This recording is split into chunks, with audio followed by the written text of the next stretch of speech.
Pivotal Game 5 pits the rookie Greg Matthews against the wily veteran Rick Russell, a rematch of Game 1. With the game tied at 2 in the fourth, Harry Pendleton triples with 1 out. He eventually scores the go-ahead run. For the third time, St. Louis has the lead, but for the third time, the Giants come right back. Instead, it's a base hit into right. In comes Chili Davis to tie. In comes Clark to take the lead, and there are runners at second and third. The Giants finish the frame with 4 more runs and a 6-3 lead.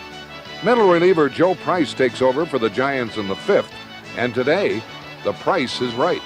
The Giants win 6-3 and take a 3-2 lead as the series goes back east to St. Louis. Back at Busch Stadium, the Cardinals face elimination in Game 6. Rogers' relaxed Giants are humming along. Even though we're ahead right now in the series, it's not over, and we feel that, tonight's a very, very important ball game. Here we are now. We got to have 2 wins, and they need 1, so we're just going to have to go out and play and see what happens. For the National League Championship Series, next on NBC.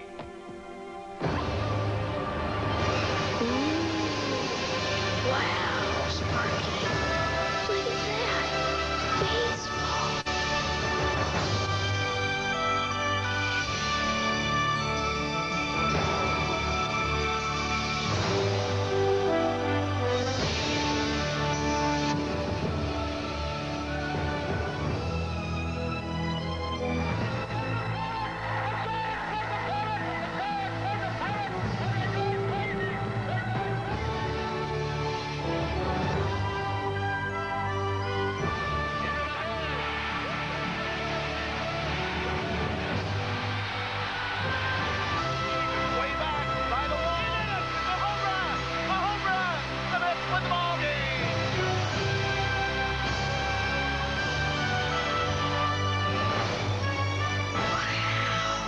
The tradition is here.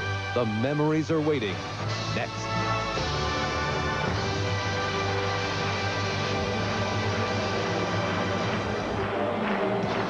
The National League Championship Series has shifted back to the gateway to the West. It is back to St. Louis for Game 6 as Cardinal fans, a sea of red, flow into Busch Stadium. And they will be heard here tonight as the Cardinals look to extend the series one more night.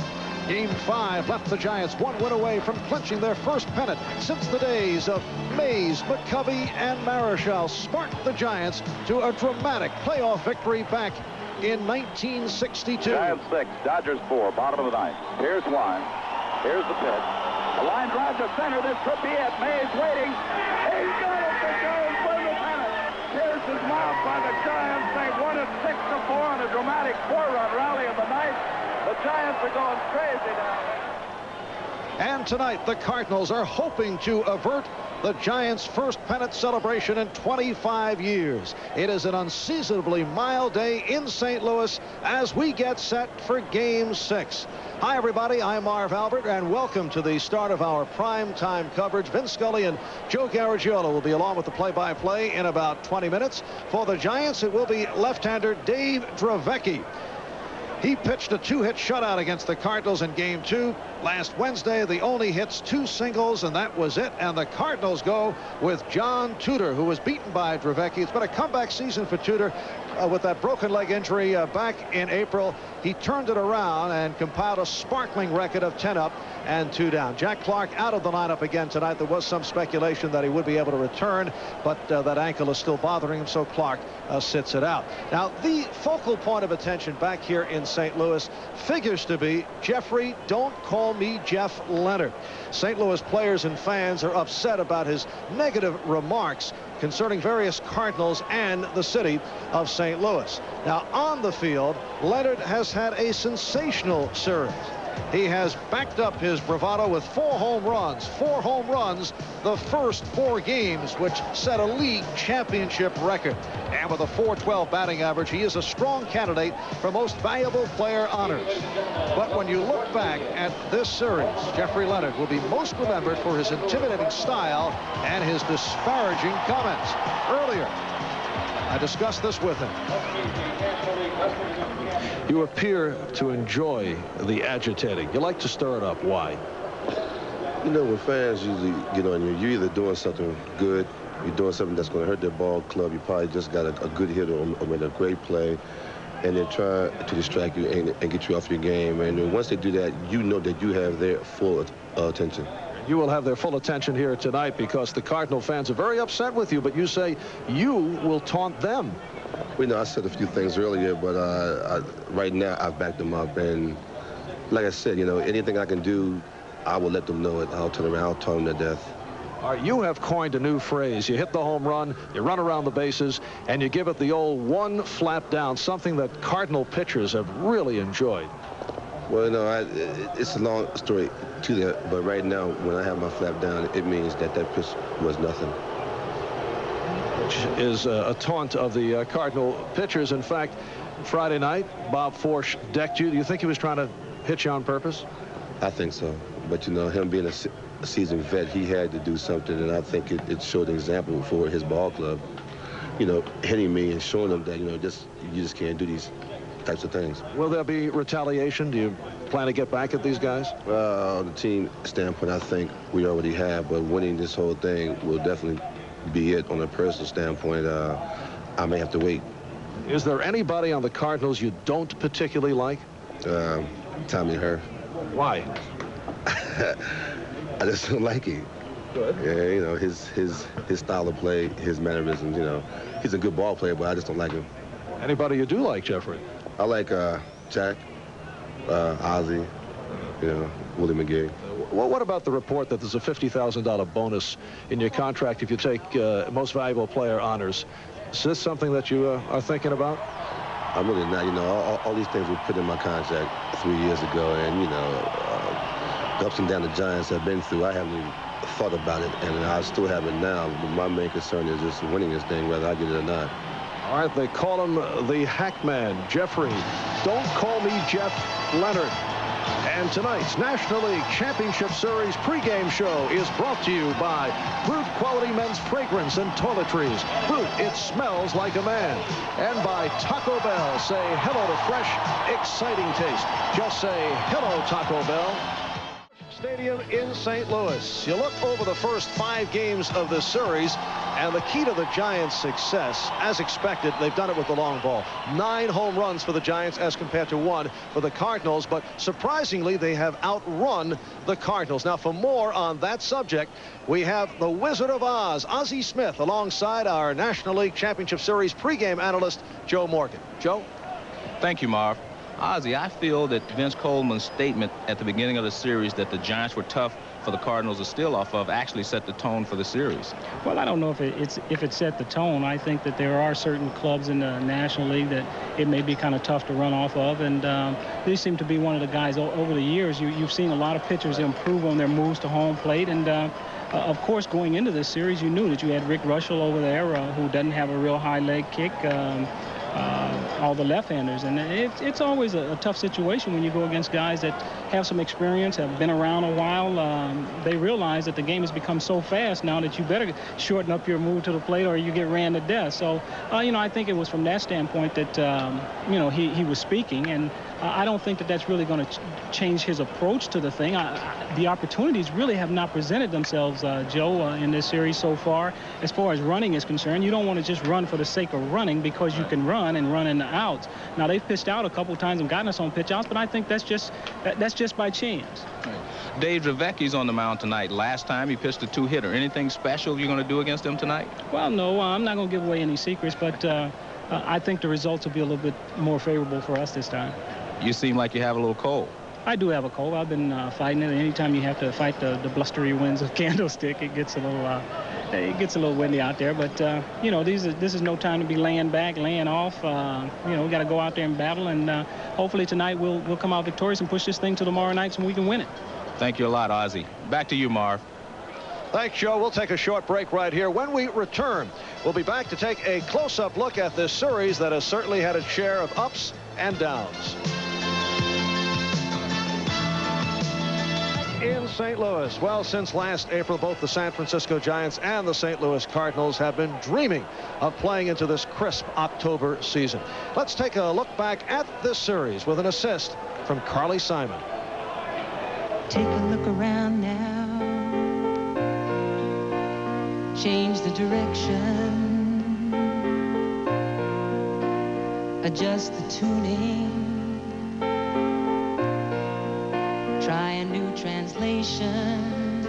Don't look at your man in the same old way. Take a new picture.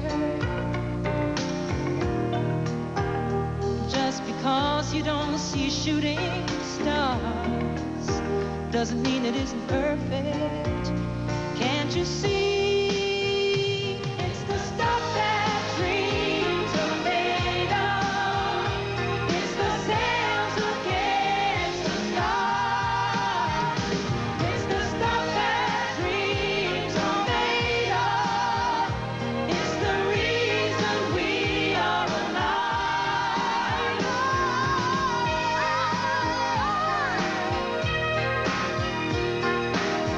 The feeling here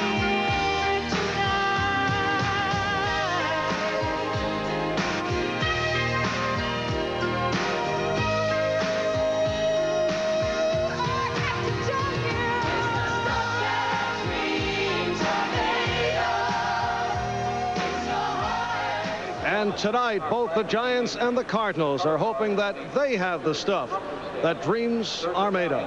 We are closing in on game time, and we're set for our national anthem. Let's go to Cardinal public address announcer John Hewlett. Performing the national anthem tonight is one of our country's most popular entertainers. Please give a warm Cardinals welcome to Mr. Lou Rawls.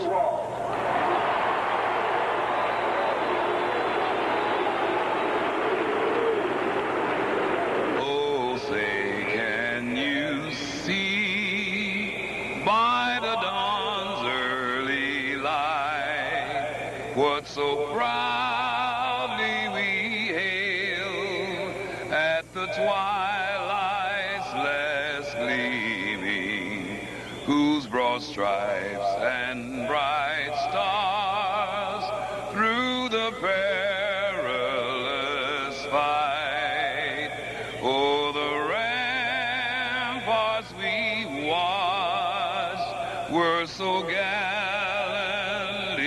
streaming, and the rocket's red glare, the bombs bursting in air, gave proof through the night that our flag was still there.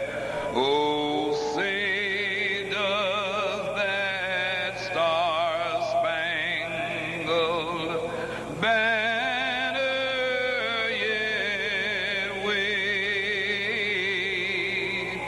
o'er the land of the free and the home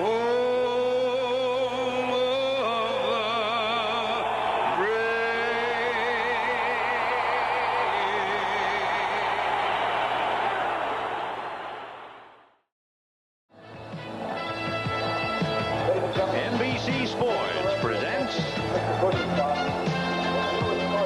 the 1987 National League Championship Series. Tonight from Busch Memorial Stadium, the San Francisco Giants versus the St. Louis Cardinals. With Chili Davis and Will Clark, Bob Melvin, who catches Dravecky behind the plate, Jose Uribe, Dave Dravecky, the pitcher. The defense, so Kendall's in right field, Lindham at first base, otherwise the same. Tudor changes speeds, and here's Robbie Thompson. And John Tudor ready to pitch to Robbie Thompson. Tudor during the regular year, coming back from the broken leg, went 8-1, wound up with a 10-2 record, lost game 2 of the LCS. 2 of the runs charged against him, the error by Ozzie Smith.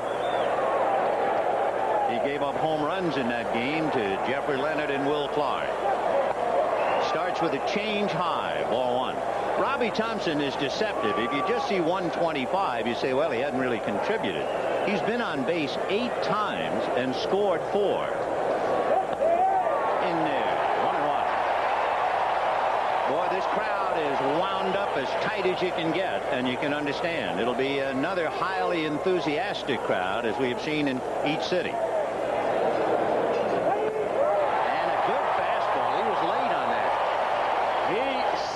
With the change, start him off with a change, a slow curveball, and then a good fastball. Pena making sure he keeps that ball down. Tudor has to pitch down. That was a pretty good fastball.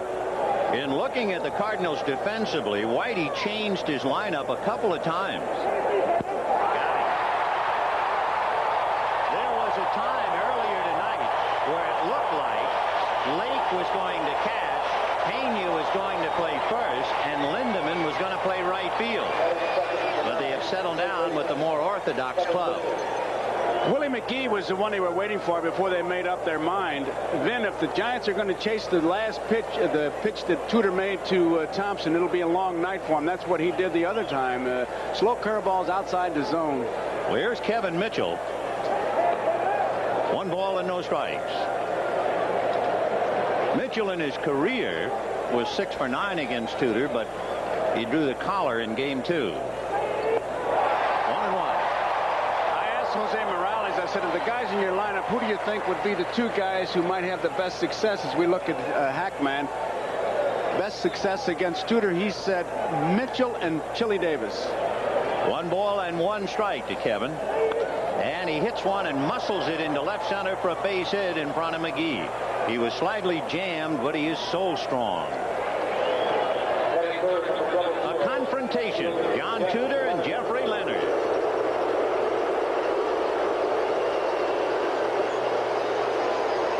Well, that's a direct quote from John Tudor. And the Hackman has been quite outspoken as far as his sentiments are concerned. Jeffrey Leonard has some scalps dangling from the belt. Home runs against Matthews, Tudor, McGrain, and Cox. 4 home runs in the previous 5 games. Well, they promised to get on him, and they are on him.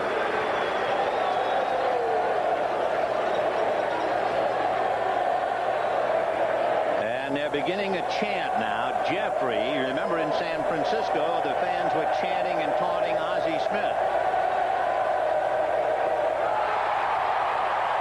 0-1 to count. You will notice throughout the night, not only the colorful Cardinal red splash throughout the stadium, but when they are really excited, they will be waving white towels. And boy, they are singing the chant, Jeffrey to the sky.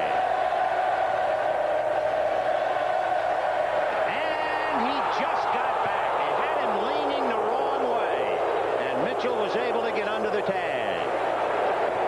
Lindemann is not so sure that he did not get him. You watch Mitchell. Mitchell is leaning. He's got a pretty good lead, not as far as he can get. He did a double take there. The ball was there. Tag was late. I believe he got his hand in there, but it was a high tag. Yeah, the tag was maybe above the elbow, on the elbow, and the hand just did get there. John Kibler umpiring at first.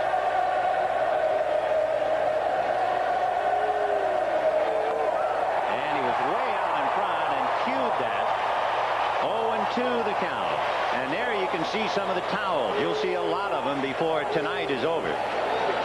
It started here on T-shirt day, we understand, and they've picked it up with towels. No balls and 2 strikes.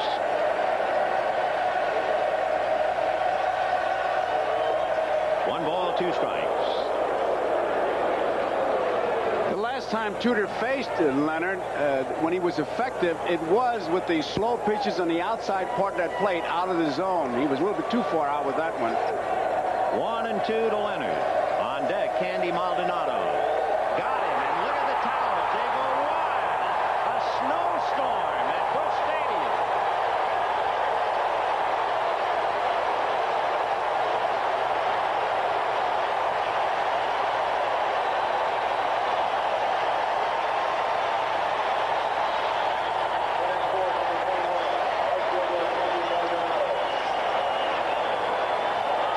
John Tudor rings up Jeffrey Leonard. 2 strikeouts for the left-hander, and the batter's Candy Maldonado.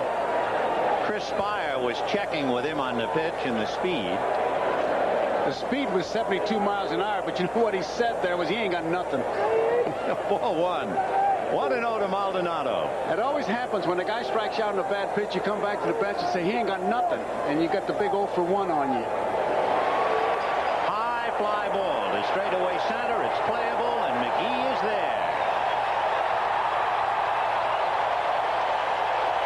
No runs, 1 hit, and a man left at the end of half an inning. The Giants nothing. Coming up, the Cardinals. And Tommy Herr, Jim Lindeman in the cleanup spot, Terry Pendleton, Tony Pena, and Willie McGee, Jose Oquendo, and John Tudor, and Dave Dravecky on the mound. On defense, it's the same way against the left-hand pitchers. Leonard, Davis, Maldonado. There you see that infield. Uribe having a good series, and Bob Melvin is the private catcher behind Dravecky. Has a good slider, sinker, cuts the fastball, and it's easy to tell when he's got his good stuff. He'll break bats. Last time he broke 5, so keep track of that, and you'll see how good he's doing. Remember, he pitched a 2-hitter to shut him down 5-0. One of the things happening to the Cardinals in this league championship series is reflected in Vince Coleman and what he has done. When you have a left-hander like Dravecky on the mound, Coleman, one of many switch hitters, bats right-handed. He is still looking for a hit as a right-handed batter. He's 0 for 8. In there. And when you look at the Cardinals switch hitters, when they're hitting right-handed, they're batting 143. And the entire team against left-handers hitting just 169. So that's where they are and why. Roller to shortstop to Jose Uribe. 1 away. Ozzie Smith will be the batter, as you might well have expected. Jeffrey Leonard had quite a reception committee out there in left field. Lots of noise, lots of chanting, and lots of signs. Perhaps the most obvious was a large sign that said, "Leonard, where's his IQ? 0-0. Another one reminded of his utterance following their home run. Big sign that said, "Let him wait." Well, we'll see. 1 ball and no strikes to Ozzie Smith. It might come as a surprise to you, but Ozzie Smith's bat is heavier than Jack Clark's bat. And certainly you would think the big home run hitter would swing the heavier bat. Ozzie's bat normally is a 34-ounce bat, and Jack Clark's only 31 ounce. However, sometimes, just depending upon the field, Ozzie will go with Jack Clark's bat. It's really Joe Morgan's model. Clark uses the Joe Morgan model and get that good bat speed. And he rolls it foul outside of third. Nick Leva there to let it go by, and the count 1-2. Of course, bats. I'll remember Bob Horner hitting a monstrous home run with a black bat, and the next time he came up, he had a white bat, you know, light color. And the next day I asked him, he said, "Well, they don't make any difference. I just reach in and grab one." If you can hit, that's the way you feel. Little foul off to the right, out of play, into the crowd behind the Cardinal dugout. 1-2 to Ozzie Smith with Tommy Herr on deck. And yet there are guys like Musial would get it. As we look at Jack Clark, would shave down the handle. Richie Ashburn said he took a bat to bed with him. He was so much in love with it. John the corner, waiting for Bob Engel, and it looked like Engel looked at Ozzie, Ozzie looked at Engel, and then the right arm came up. That was an echo of a call.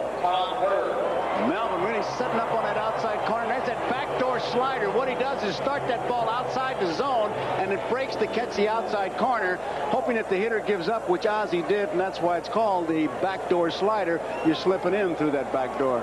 So with 2 down, here is Tommy Herr. No score, first inning. For the Cardinals, this is an anniversary. 2 years ago on this date, they were down 2-1 and beat Los Angeles 12-2 thanks to a 9-run second to even the series. 1-0. 2-0. Then Tommy Herr hitting 105 is 2 for 19 with 11 flyouts. He's hit the ball in the air far too much for him, and in batting practice he was really concentrating on chopping down on the ball to get the ground ball or at least the line drive with the overspin.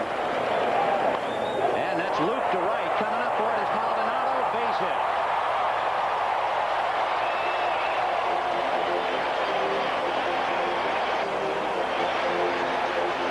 So Tommy Herr, a 2-out single, and that will bring up Jim Lindemann.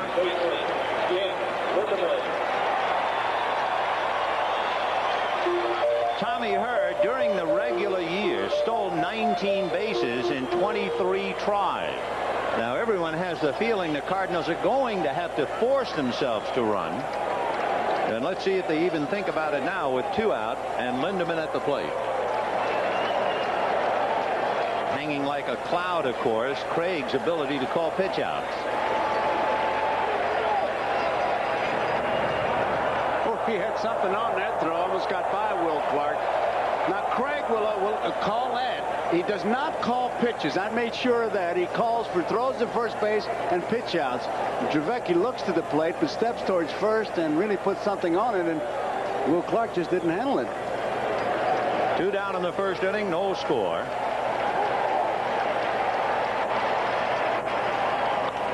that's hit to center for a base hit, and Tommy Herr has been waved to third, and he's in there without a throw.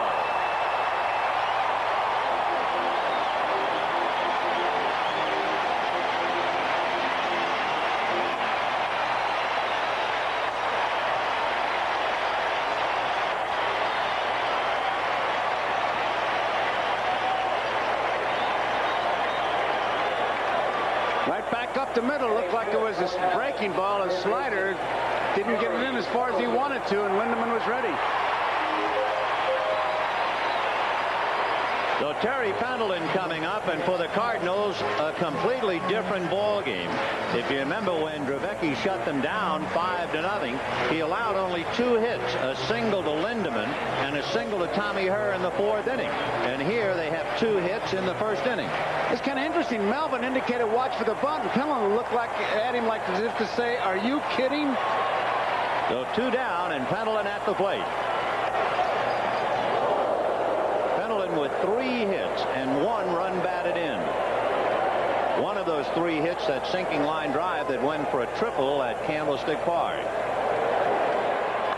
Grounded foul outside at first down the line, and so Dravecky has things his way. No balls and 2 strikes.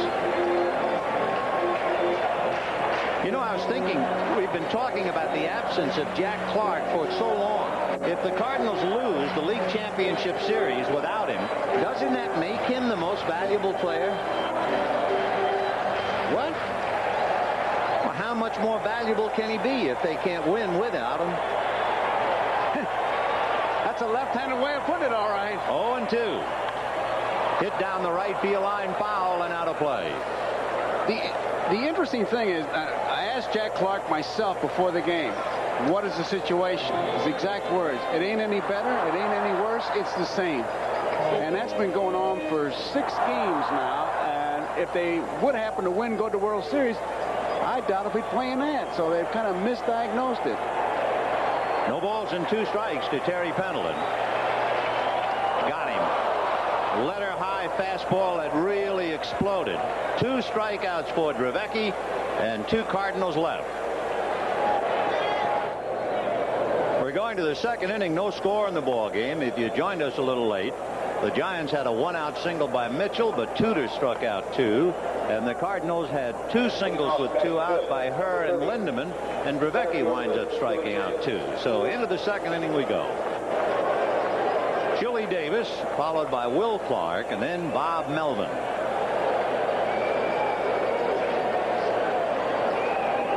Chili, a switch hitter.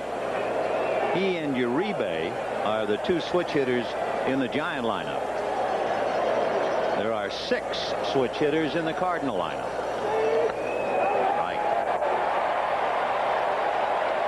Both pitchers tonight, Dravecky and Tudor, share one thing in common. They both had something to do with the Pittsburgh Pirates. Dravecky was originally a Pirate draft choice, traded to San Diego and then to San Francisco.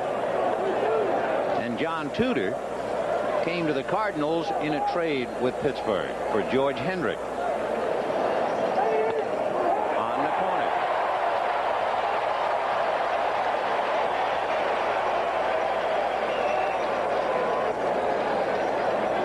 Dravecky have had some great postseason moments.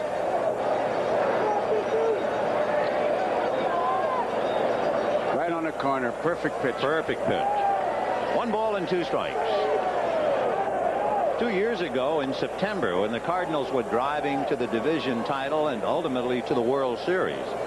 In the month of September, when they really needed him, Tudor had 3 shutouts in a string of 31 straight scoreless innings. And you might remember he won games 1 and 4 in the World Series, only to lose game 7. 3-2. Tudor's another one of those pitchers who can be a little bit distracting if you're in a batter's box, because he doesn't concentrate on that plate all the time. In his windup, he'll turn away and look away, but he'll find that plate in plenty of time. But it is distracting. Full count to Chili Davis.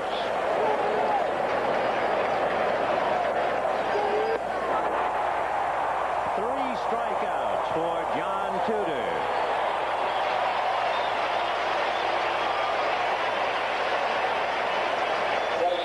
Tudor's high in strikeouts this year, 7 against Philadelphia.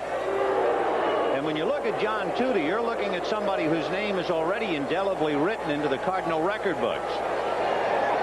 He now has the best winning percentage of any pitcher in Cardinal history, with 50 or more decisions, displacing the great Mort Cooper. 4-1. Will Clark, you might remember, homered against John Tudor, almost past Maldonado on the base path. He has hit in all 5 games. In there.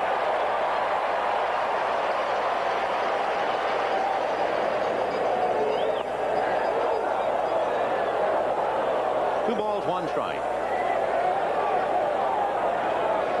They really expect Clark to pull that ball. McGee's in towards right center field, but Clark's pattern has really been to hit to the middle and to the left field. I guess they remember that home run he hit, which went right up the alley over the right field wall. And then a fan got it and threw it back on the field. 2 balls, 2 strikes. Ball 3. So he went 3-2 to Davis, struck him out, and comes back full with Will Clark. Bob Melvin on deck. That curveball just didn't break. Didn't break at all.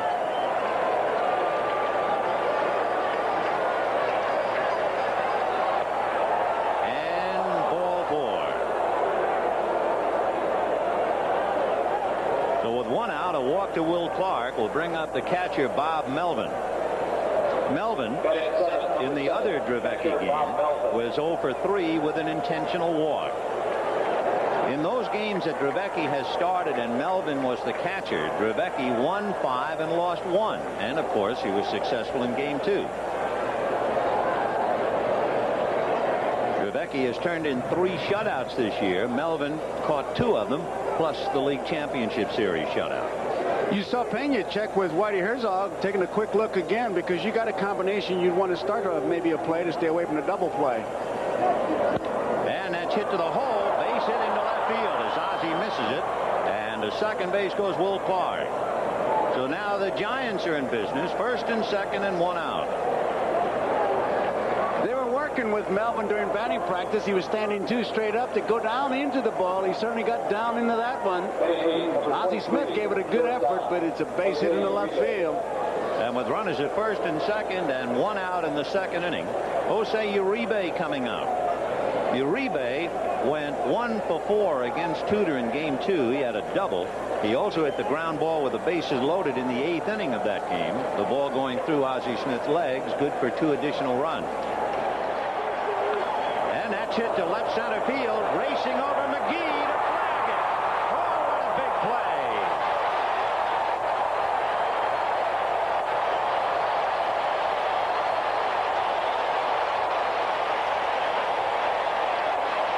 When you talk about building a ball club for a ballpark, that's what they're talking about. McGee can cut the gap in center field. Coleman in left field with great speed. It's not just the stolen bases. When you talk about Cardinal speed, it's plays like that saved an extra base hit, 2 runs in the big inning. So Willie McGee, who was a questionable starter because of the painful left wrist and sore thumb, finally opted to give it a try, and boy, did they need that gold glove out there on that play. So McGee runs it down. 2 out. Runners at first and second, and Dave Dravecky at the plate. Dravecky in his other start went 1 for 4. He singled off Tudor's glove. Ball 1. That was one of the things that Whitey was so confident when he got Tudor. He said if he pitched inside in Fenway, and then he's not going to have to worry too much because we got a great shortstop and good defense in the outfield. And Brother McGee just showed it.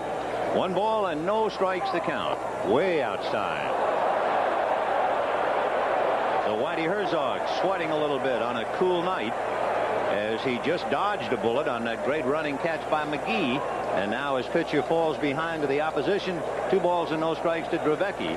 And Tudor has made 20 pitches in the inning. And Rogers still waiting to put something on the board. 2 on, 2 out. Second inning, no score. Ground ball to Lindemann. He'll take it to the bag. No runs, 1 hit. And thanks to Willie McGee, 2 left. And at the end of an inning and a half, no score.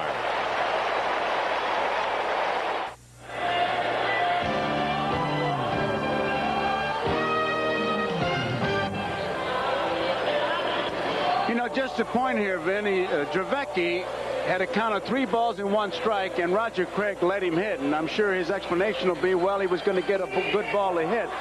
But that's another change that I see in baseball. Letting pitchers hit 3 and 1. You got guys on base, and you got your leadoff man coming up, and I think his average was 143, so he can't be that big a hitter. And you know, when you look back, you find out he strikes out half the time.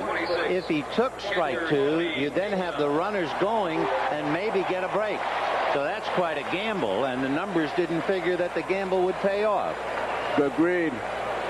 Jeff Leonard talking to the umpire, Eric Gregg. He's come in. He must be throwing things out there, and that's unfortunate. Yep. I was afraid. I tell you one thing, I'm surprised he's not wearing a helmet, because it is a wise outfielder, particularly under these circumstances, who would go out there wearing a helmet and not that normal cap. They're going to come in and show the plate umpire, Bob Engel. I don't know what they threw at him, and here comes Cologne.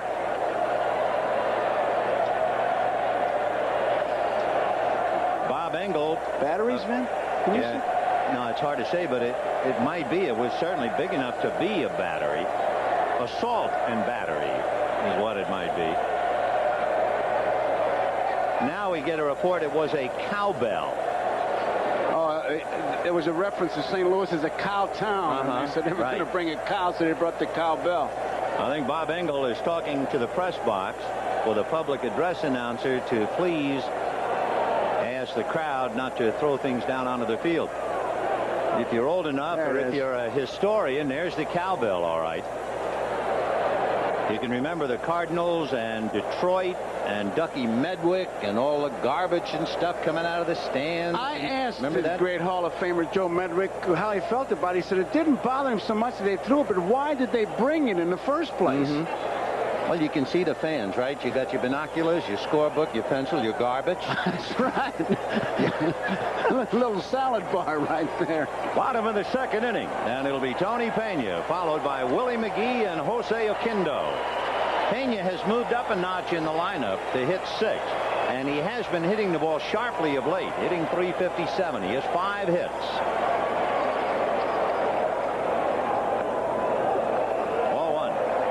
So each side has threatened the Giants, leaving 3 in the first 2 innings, and the Cardinals left 2 in the first inning. And that's driven to right, moving in toward his Maldonado, and I think slipped. I don't think it was the case of trying to get under the lights, and Pena is on his way to third. That did not appear to be the same play as in San Francisco, but it's the same result.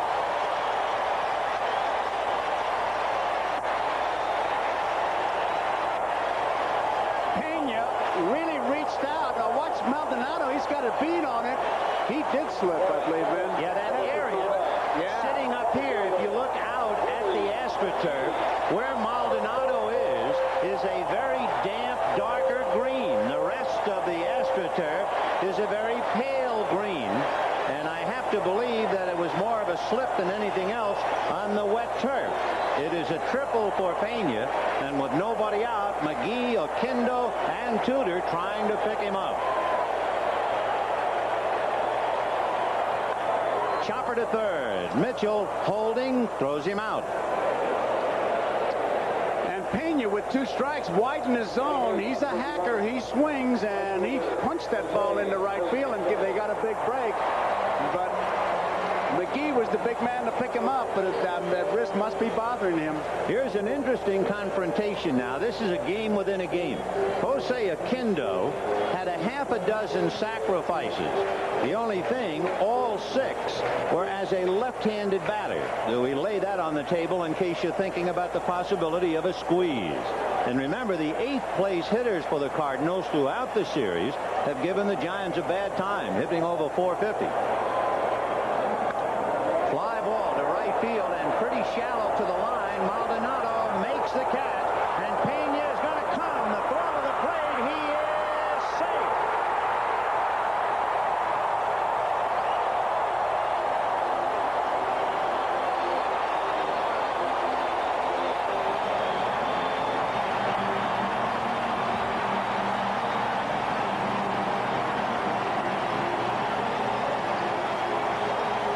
That's a play Maldonado has to make. Now, he runs into foul territory. He's running away from home plate, but his throw was up the third base line.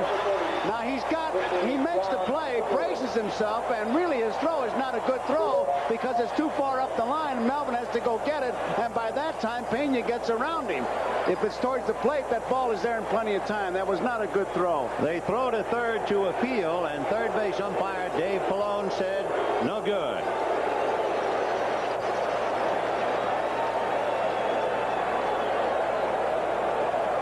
Again, time called as something came out of the left field stands, and obviously we're going to have that problem all night, unfortunately. Here's Tony Pena tagging and digging, and as Maldonado's throw tails up the line a bit, he just did get around Melvin. I'm surprised he was watching the play as much as he did. You saw him look. Now he gets around Melvin. Melvin had the ball in plenty of time, but he was too far up the line.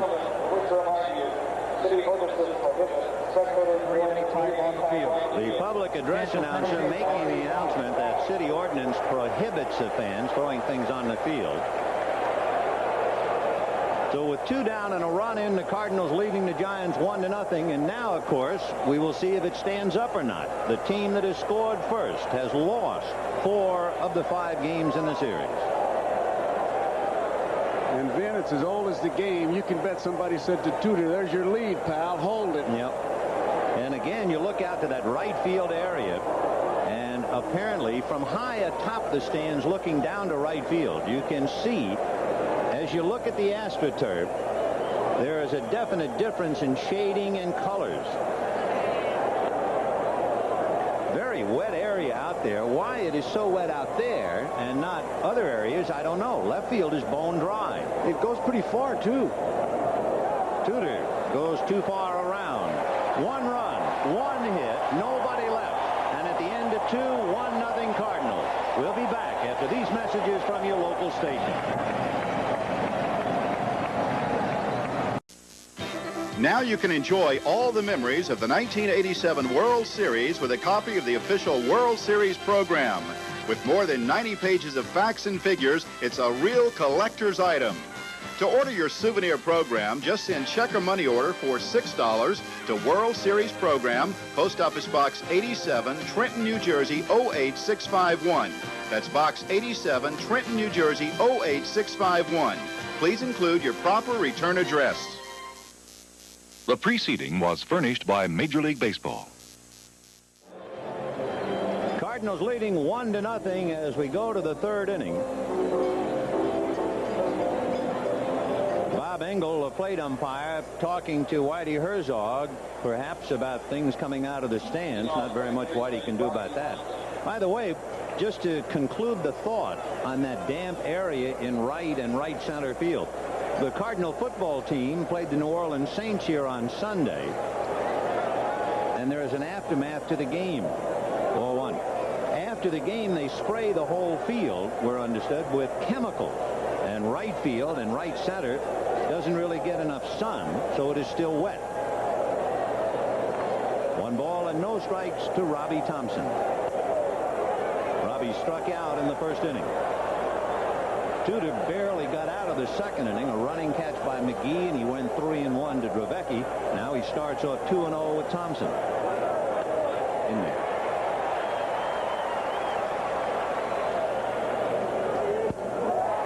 And that was a pretty good fastball. High fastball, and he just stood right by him. He did it to Thompson, if you remember, in that first inning when he struck him out. It's that ball up and even out over the plate. 2-2. Ball 3. So that little sinker on which he relies a great deal, and Robbie Thompson would not chase it.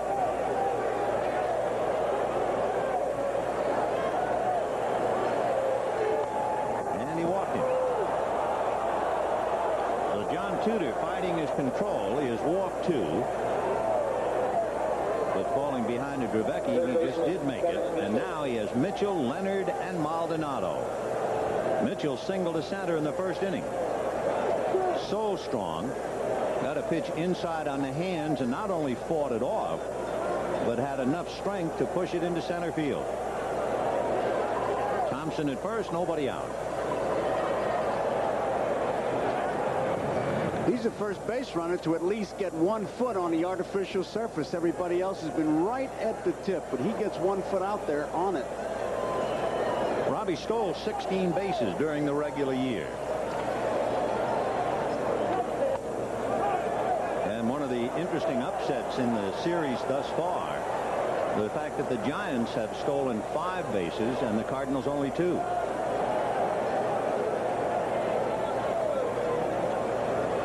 And the runner going on a pitch out that's hit foul. So Mitchell went out after it and fouled it away. I tell you, that can't be that good a pitch out if you can put the bat on it. See how far out it is.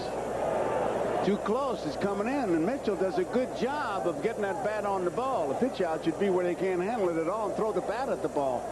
Mitchell did a real good job. And how he just about came off the ground. I think both feet. I think he did. Yeah.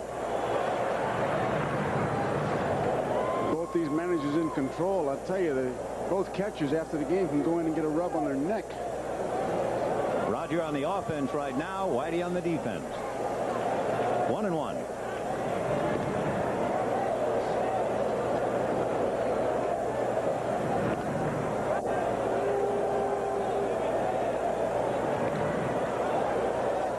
Not putting that good a move on him to keep throwing over like that. Maybe that's a commercial move to lull him a little bit.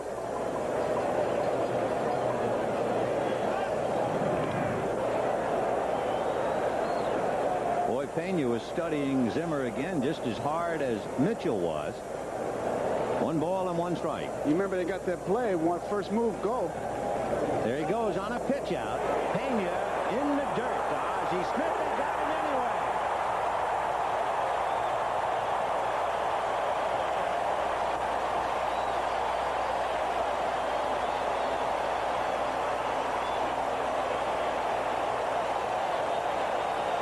You have to give Ozzie Smith a lot of credit. Pena's throw was a one-hopper, and Ozzie hangs in there. Once again, they go out, way out to this time. He had a good ball to handle. Ozzie hangs right in there. Whoa. I tell you, he looks safe to me on that angle. The tag appears to be up around the hip, while the foot is just about at the bag. But Ed Montague was right there to spot it. He screened me on that one, Montague. 3-2 to Kevin Mitchell. High pop fly on the right side. Lindemann in foul ground.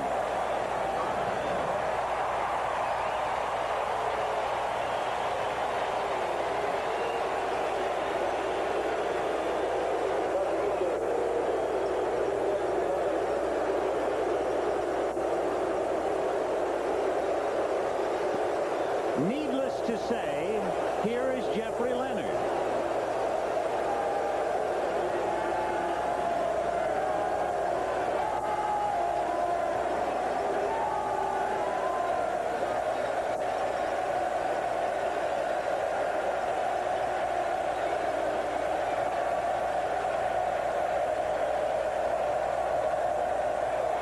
Ball one.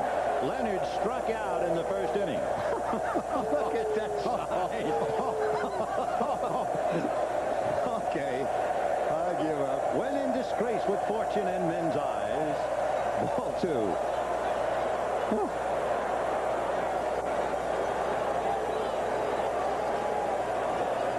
Two down, top of the third. 1-0 Cardinals. On the corner. Why would you want to do anything to get this kind of reaction? I don't know. He wanted them. I mean, he paid them. And they're on him. And they came through for him. 2-1. Foul ball. I've heard so many ball players say that they're never aware of the crowd. They never hear the crowd. And in a case like this, I got to say, oh, really? That's right. And I'll tell you something. You show me a ball player who doesn't hear the crowd, and he's not a ball player. They hear it all right. And the champ, Jeff Reed. Little foul. Still 2-2.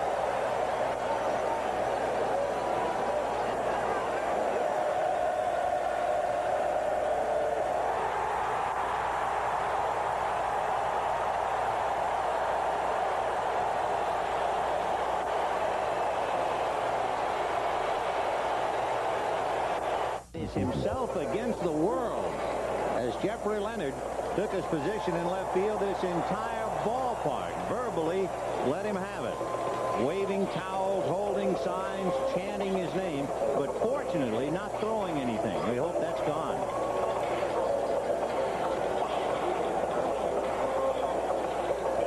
In the bottom of the third inning, with the Cardinals leading the Giants 1-0.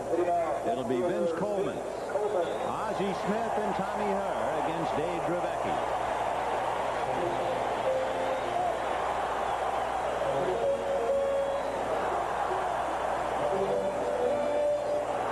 Coleman has a half a dozen hits in the series, but all as a left-handed batter. He is 0 for 9, batting right-handed.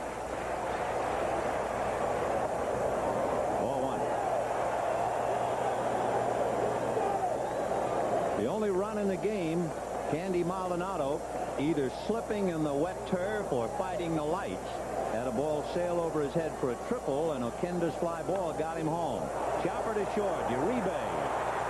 Good play because he was just about caught between hops, but he timed it perfectly. That run that the Cardinals got in the second inning is the first run that Dravecky has allowed in postseason play. Going back to 1984, he had a string of a little better than 21 innings. Finally go down a drain, and it took a play in right field to do that. Ozzie struck out in the first inning. 0-1.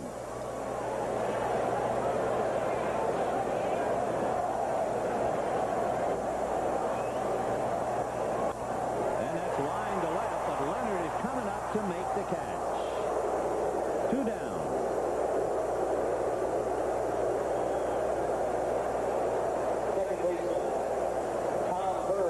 Tommy Herr, the batter, singled to right field in the first inning. That was followed by a base hit by Lindeman, and then Pendleton with first and third struck out. And he pulls it to left. Base hit.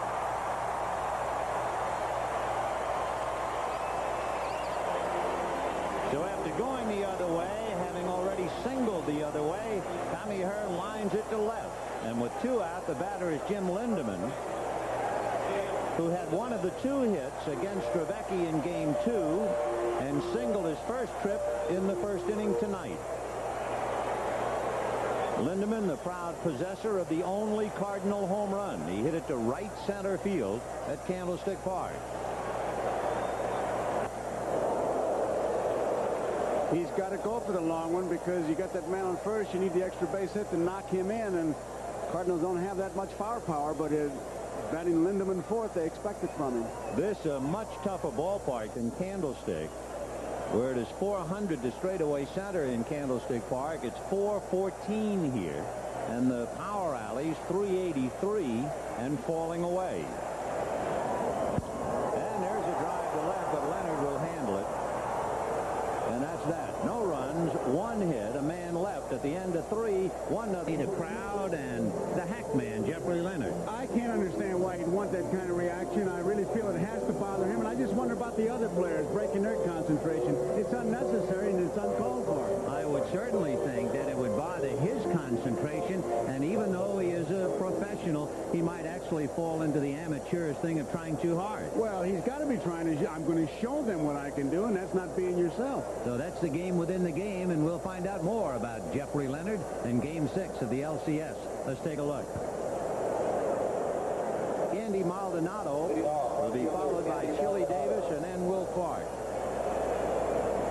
Maldonado flied to center in the first inning, and he's been vitally involved in the game on the ball hit by Tony Pena in the second inning, where he either slipped or tried to slide to see the ball from a better angle under the lights. And there was a definite deja vu about it. The same thing happened to him with Tony Pendleton at Candlestick Park. Way out in front. 0-1. And there's a fly ball into left center. McGee with the ball hooking on him is still able to catch up to it. And it was Millie McGee's play on Jose Uribe in the second inning. That is the defensive standout so far tonight. Tell you, when you talk about speed, much like Ricky Henderson, he can take a triple and turn it into an out, and on base he can take a walk and turn it into a triple. So Willie McGee holds one down, and the batter is Chili Davis, who struck out in the second inning. 1 ball and no strikes. Now there's the fastball. So after changing up and nibbling here, every now and then he turns one loose. He keeps you honest. The oversimplification of pitching is keeping the hitter off stride, which is what Tudor has done. But again, he spotted it well. 1 ball, 1 strike. I think if anybody fulfilled the definition of poker face, it's John Tudor. Ball 2. The way he stares into the hitter. Deep in thought. 2-1 to Chili. Keeping that ball away. Inside it's a home run. Outside it's a single. He is really spotting it well. Chili with that closed stance really stays in there. You think he can handle that pitch away because he's not opening up as if he's trying to pull it. Fisted off first base. Lindemann is there.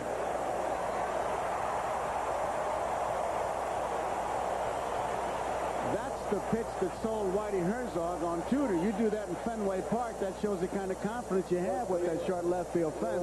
And Whitey figures if he does it in a small ballpark, I put him in a big ballpark and give him Ozzie Smith and Willie McGee, and I got myself a pitcher, and he was right. Classic case, wasn't it? He gave him that pitch away. Yep. Chili driving into it, fouled it off, came right in on the hands, and Chili kind of jammed himself.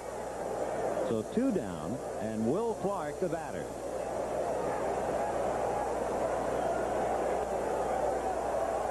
One ball and no strike. Clark going head-to-head with Tudor is 2 for 3, and he has walked twice, once tonight. Will has hit in all 5.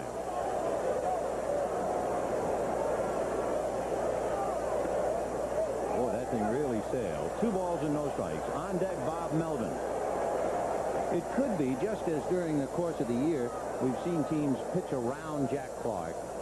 Tudor might very well be pitching around Will Clark to go head-to-head more with Bob Melvin.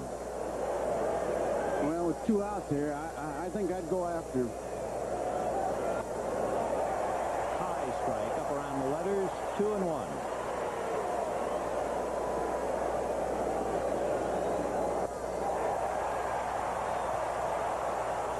And you saw with that center field shot that Mr. Tudor is calling his own game. Pena wanted a curveball. He shook him off to come back with the fastball. So he got the fastball by Davis, and now he's showing Clark a pretty good one. 2 balls, 2 strikes. Got him looking.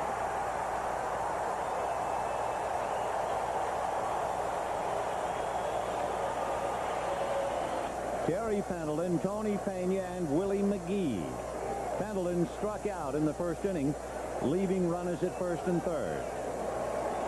Hitting 188 with 3 hits in the series. Right.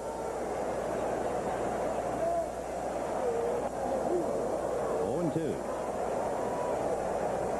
That's the fastball that he chased to strike out. Looks like it's out of the zone. 2-2. Oh, that was a tough pitch to take. Oh, when you take a pitch like that, you're just completely fooled. You just completely fooled, and you take it, and you try to be cool and say, oh, I knew it all along. No, it's too close to take, but it was a ball. So Pendleton strikes out for his second time. That's the 4th strikeout for Dave Dravecky. Now here comes Tony Pena. So let's take another look at Maldonado.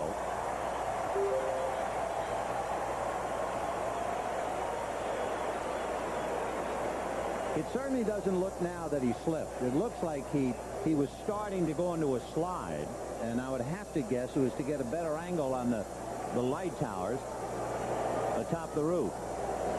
Strange that he would be hit by lightning twice on the same play in 2 different ballparks. And it's a comebacker. That's what he got. Pena was looking for it, and a good play by Dravecky. 2 down in the 4th. Dravecky's a good athlete. Now watch his follow through. He's ready to field that ball. He gets it, and then he's going to wave everybody off, and there it is. And look at this look. Nah, man, I know what I want to throw. No way. Oh, I love that kind of a look. That's a Youngstown look. Willie McGee chasing one. And Willie was swinging, and it looked like he was looking out to right field as if he was just groping and guessing for the ball. Well, I'll tell you, he chases that ball a lot. It's a breaking ball out of the strike zone. I guess one of the surprises for me, certainly when the Cardinals were at Candlestick Park with the thick grass, knowing that he has a bad wrist, I'm still surprised he didn't try to bunt even once. Nobody tried it. No. And down he goes. 5 strikeouts. There's Danny Cox. A reminder, if there will be a 7th game, Danny Cox will be the starting pitcher for the Cardinals against Atlee Hammaker. If there is a 7th. There is a 5th inning, 1-0 Cardinals. Bob Melvin, Jose Uribe, and Dave Dravecky. The 2 left-handers have been magnificent, each with 5 strikeouts.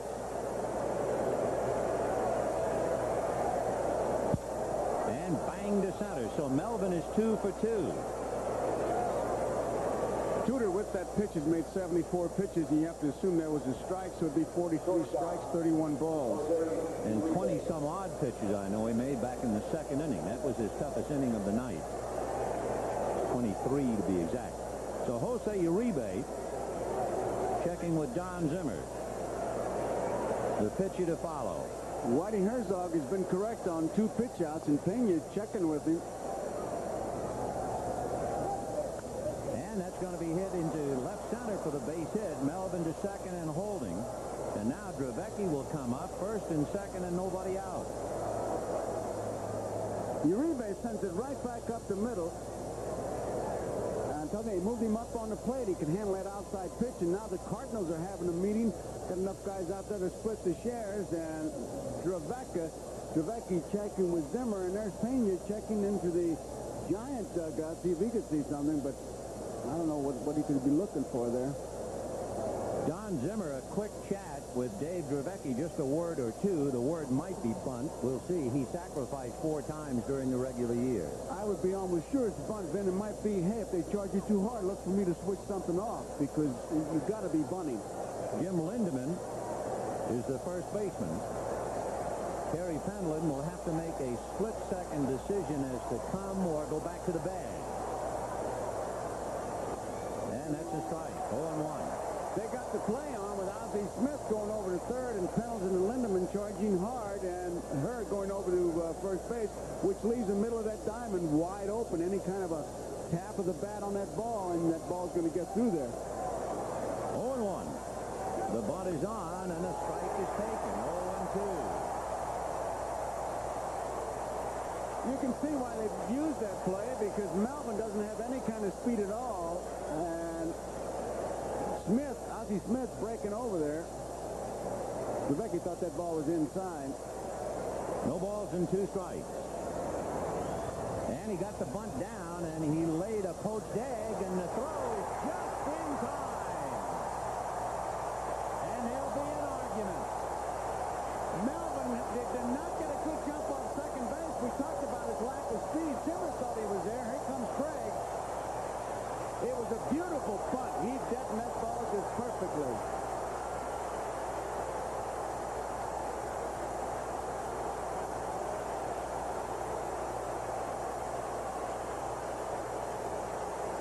He was safe, says Zimmer. He was safe. Don't get thrown out, Bob Engel said. Don't get thrown out. So the plate umpire is trying to counsel the third base coach. Now John Kibler, the first base umpire, trying to keep Don Zimmer in the game. So Bob Melvin is out on what appeared to be a great bunt. He just laid it dead with a little backspin. On that play, I'd have to say he was out. Yeah, Dave Pallone, the third base umpire, right there. He had the best view in the house. And Pendleton hesitated. He was going to go to third. Pena hollered to him to go to third. He was going to go no other place.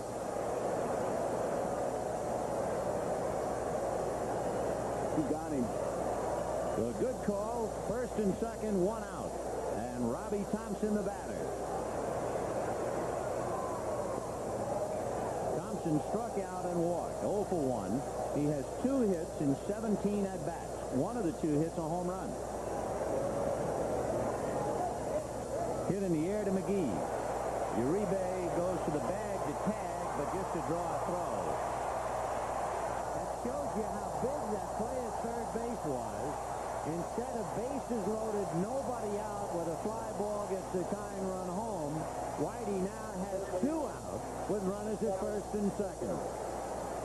With good pitching goes good defense, and Tudor certainly has been a fine pitcher, and the 2 defensive plays that he needed, he got. He got one from Willie McGee on the ball hit by Uribe in that second inning, and on this bunt play, Pendleton and Ozzie Smith.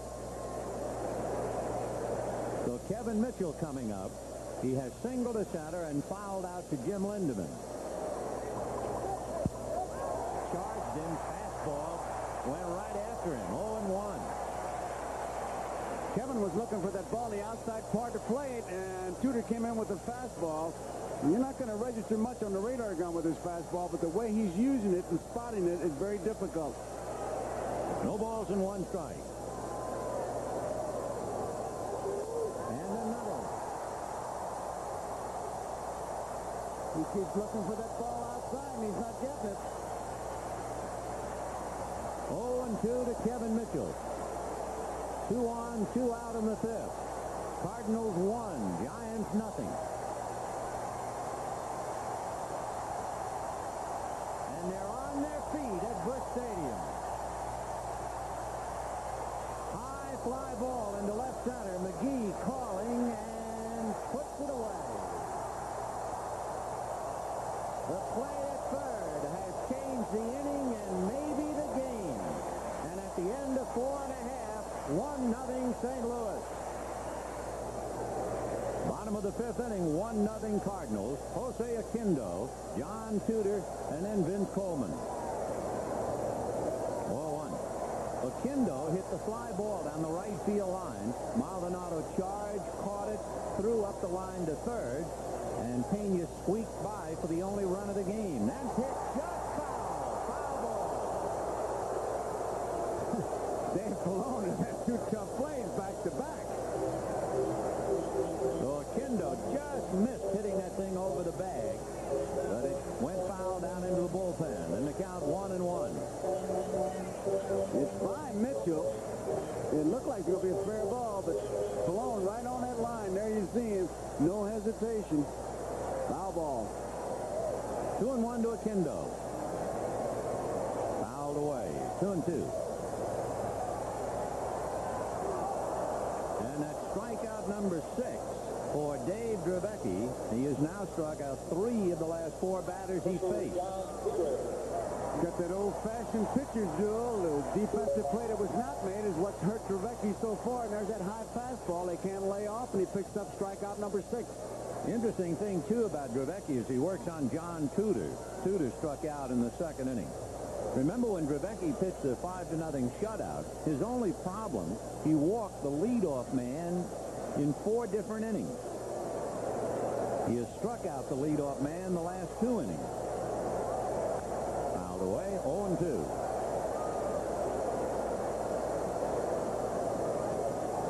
John Tudor has had 2 tough innings.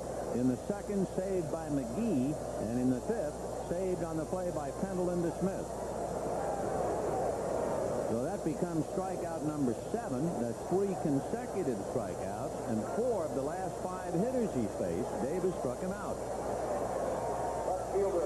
And Vince Coleman coming up. Boy, look at those numbers. 13 innings, 13 strikeouts. And that earned run is a bit tainted. Whatever happened with Candy Maldonado, we can only assume that for the second time in the series, he lost the ball in the lights. Vince Coleman has played pepper with Jose Uribe. Twice he has grounded to short. Pop foul off to the right. Melvin, a late start, but it will not make any difference. It's in the stand. 0-1. For Coleman, he has been completely shut down against left-hand pitching, and that means a great deal to the Cardinal attack. Coleman is 0 for 10 against left-hand pitching, and they can't go very far without him. Going into the game, we told you, the switch hitters turning to hit right-handed against left-hand pitching.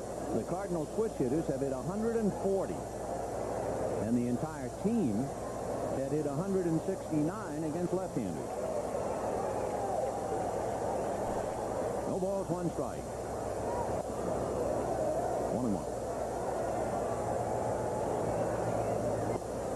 On the corner, 1-2.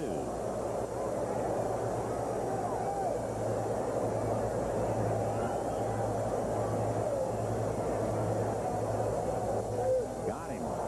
He strikes out the side. That gives him 8 strikeouts in the game. He has struck. He's trying to sum it up. That's good stuff. Dave Dravecky really pumped up. He has struck out 5 of the last 6, and he was cheerleading his team to come on, let's go, and Jeffrey Leonard will be first man up. Leonard has struck out twice, much to the delight of this large crowd. Almost to show their allegiance, there is a small island of San Francisco fandom just beyond the giant dugout, and Leonard got a standing ovation from those people in the VIP boxes. And he answers with a base hit to left field. And again, the crowd is up. The leader of the pack is the owner, Bob Lurie.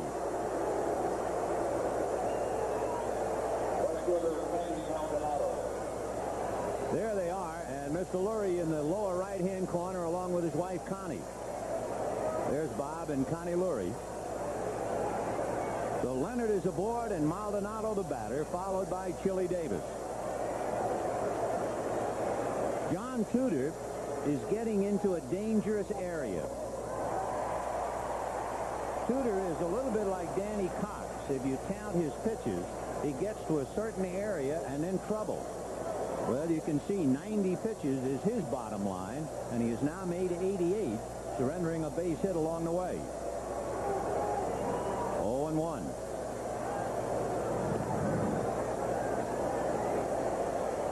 Leonard stole 16 bases during the regular year. Leonard gets out there. I mean, he's challenging Tudor. He's so pumped up. I mean, that adrenaline is really flowing. He wants to do it all. The Giants might put a play on in the sense if there is one shortcoming to Maldonado's game, he is not a fast runner. So we'll see if Roger decides to try and force the issue with a hit-and-run play. There's the ground ball to Tommy Herr. He has to get the front man, and that's all.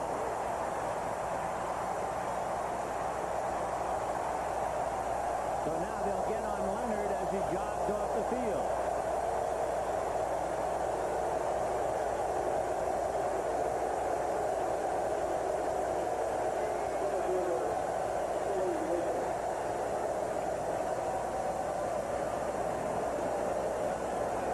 So 1 out as Leonard is forced by Maldonado, and the batter is Chili Davis. Chili Davis struck out and fouled out. 0 for 2. Grounded, just foul. He's low inside. He gets around on it. And Pendleton has no chance, but she's just barely fouled. Close plays. Boy, you have to have the eye of a diamond cutter down there to cologne it right on it. 0-1 the count to Chili Davis. Will Clark on deck.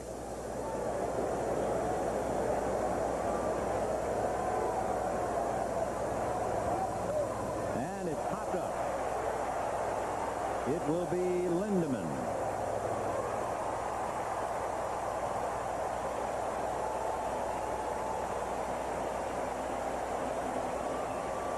So with 2 out on the top of the 6th inning, Will Clark, who has hit in 5 straight, tonight has walked and struck out. We'd like to remind our viewers we'll be selecting the NBC Miller Lite Player of the Game at the conclusion of the ball game. Remember, Tudor got Clark on a good fastball. 2 good fastballs for the last 2 strikes. The outfield pretty well fanned out. Vince Coleman straight away in left field. McGee maybe a tad shaded, but almost straight up the middle. Clark a fine hitter, and he can use the whole ballpark.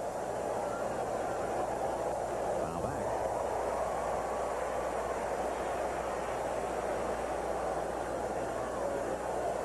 Oh, a little spinner. He could have flipped that thing around the corner.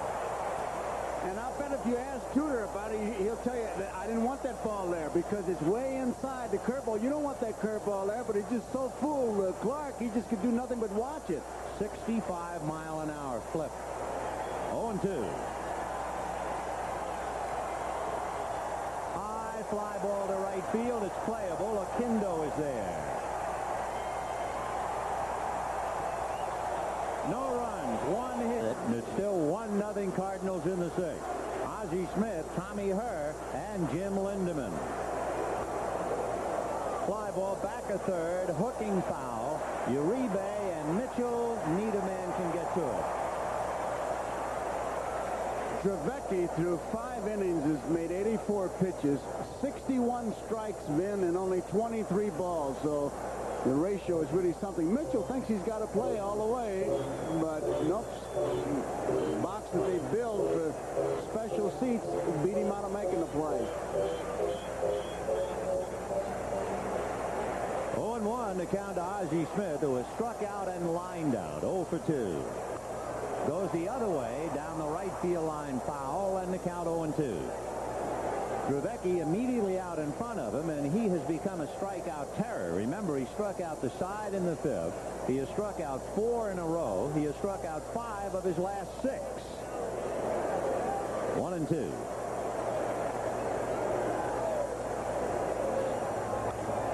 Fly ball, and it'll be Chili Davis.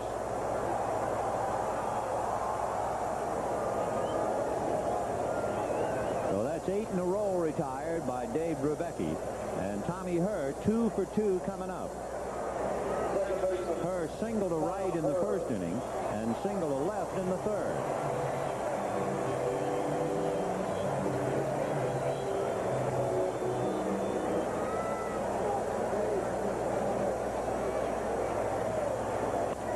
And he rolls it slowly to Uribe. He's rolling along now. That's 9 in a row retired by Dave Dravecky, who, by the way, is due to bat 3rd when the Giants come up in the 7th. They have Bob Melvin, Jose Uribe, and then Dravecky. Jim Lindemann, single to center, fly to left. 1 for 2. And right up the middle.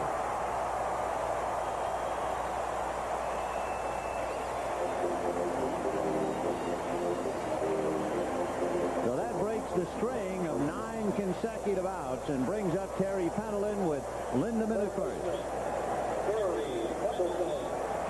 Ball's the outside part of plate and just sent it right through his leg. Dravecky got the glove there, but a bit late. Pendleton has not been able to lay off the high fastball, and he struck out twice.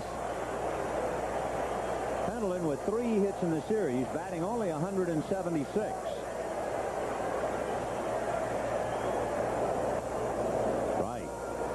So he gets ahead of you, boy, and he puts you in a hole right now. He has gone after every hitter.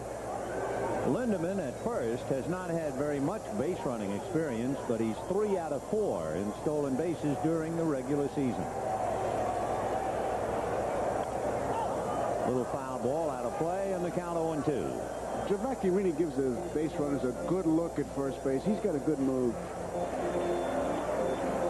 His last 6 hitters going back to the 5th inning when he struck out the side and right up through Lindemann. 6 straight first pitch strikes. In other words, he's going right after him. 0-2 to Terry Pendleton.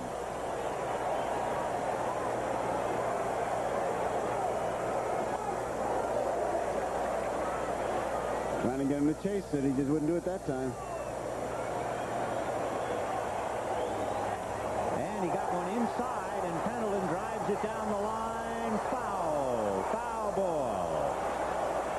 Eric Gregg right on the line to call it easily.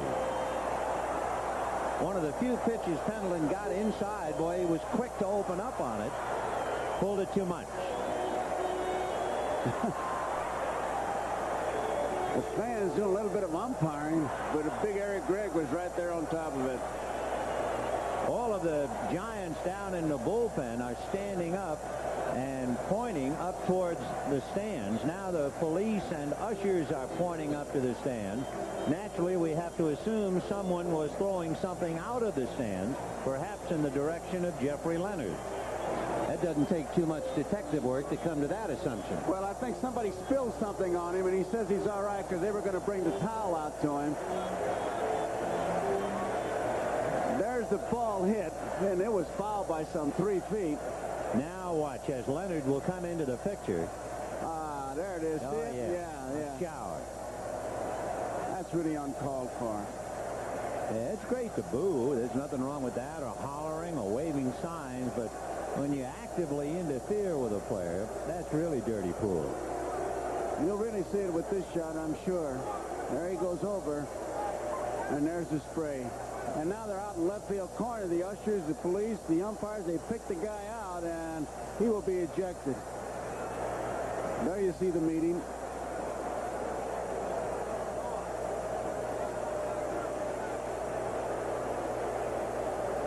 Are you going to go down in there and tell him to be good? Well, if I was Eric Gregg, I wouldn't mind it. 1 ball, 2 strikes. The attendance, 55,331. 55,331.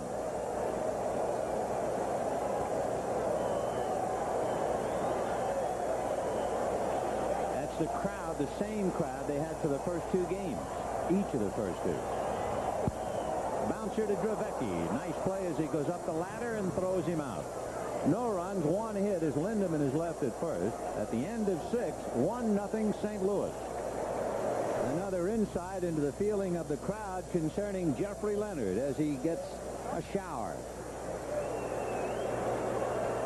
Evidently, that fan was found guilty and has been taken from the seat. Leonard smiling through, huh? Not bothering him. Telling you, make a great villain wrestler. Look at him. Bob Melvin takes ball 1. Melvin 2 for 2. Single to left, single to center, but was involved in a big play when he was forced at third on the bunt by Dravecky. Fouled away. Don Robinson is up in the Giant bullpen. So immediately you feel that Roger Craig is thinking hitter, even though Dravecky has been masterful for 6 innings. 1 ball and 1 strike. In there. Tudor has struck out 5, walked 2, retired the side in order only in the 4th inning. Dravecky retired the side in order in the 4th and 5th. And that from Melvin is his 3rd hit. And Coleman over the line to keep it a single. Nice play. Once again, when you talk about building a team get the extra base hit, and now the double play is in order. If he's on at second base, the out probably picks up a base, but here he makes a great play. It's down the line. Melvin doesn't have great speed to begin with, but Coleman, when he cuts it off right here, keeping it from going from the fence, big play, and now it looks like they're going to put in a pinch runner, Vin, and wisely. Eddie Milner will now run for Bob Melvin in the 7th inning. In this kind of a game, Milner used as a runner, but it doesn't mean he's not going to play anymore, especially on AstroTurf. If the Giants get a run, they would then like, I believe, to have Milner in the outfield.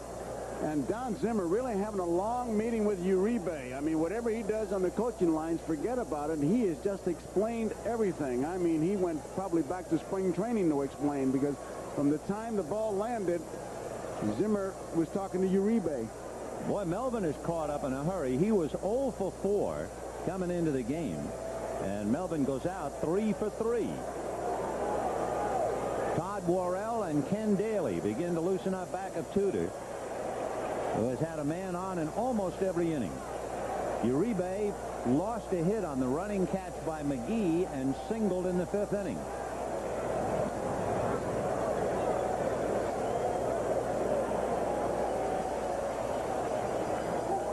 And the bunt is down, and Tudor barehanded it. So the sacrifice is in the books, and that gets Milner, representing the tying run, to second base with 1 out. And Dravecky is gone back into the dugout. Bob Brenly comes up the steps, since they're going to need a catcher anyway, having taken Melvin out for the runner. And Bob Melvin will bat for Dravecky and then stay in the game behind the plate. Brenly with 3 hits, 1 of them a home run. Now you subtract Brenly, so you have Spire, Williams, Aldretti, and Spillman available for pinch hitting. Little pop fly. It'll be Terry Pendleton.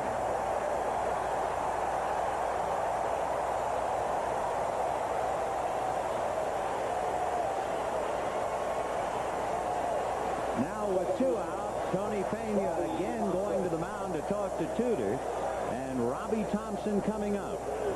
Thompson struck out in the 1st inning, walked in the 3rd, flied to center in the 5th. Robbie Thompson brings up a rather glistening set of credentials, doesn't he, with 2 out and runners in scoring position? Right. What a pitch. It's the kind of game that Whitey Herzog had to get from Tudor to take him into the 7th inning. And he has done it, and he's done it mostly with that pitch right there on that outside corner. Tudor is due to bat 4th when the Cardinals hit in the bottom of the 7th.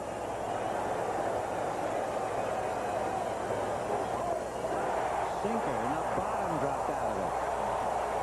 And it was not a strike, out of the zone. Everybody up and at him. And we're in the 7th. 0-2. Ball 1.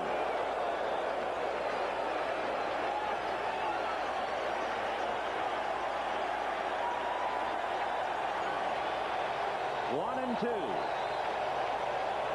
Got it.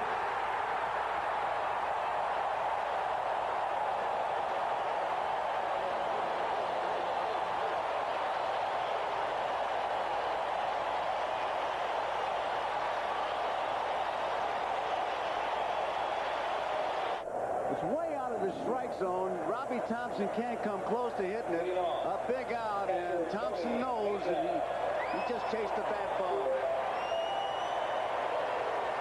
We go to the bottom of the 7th inning with the Cardinals leading 1-0, and the Giants change their battery.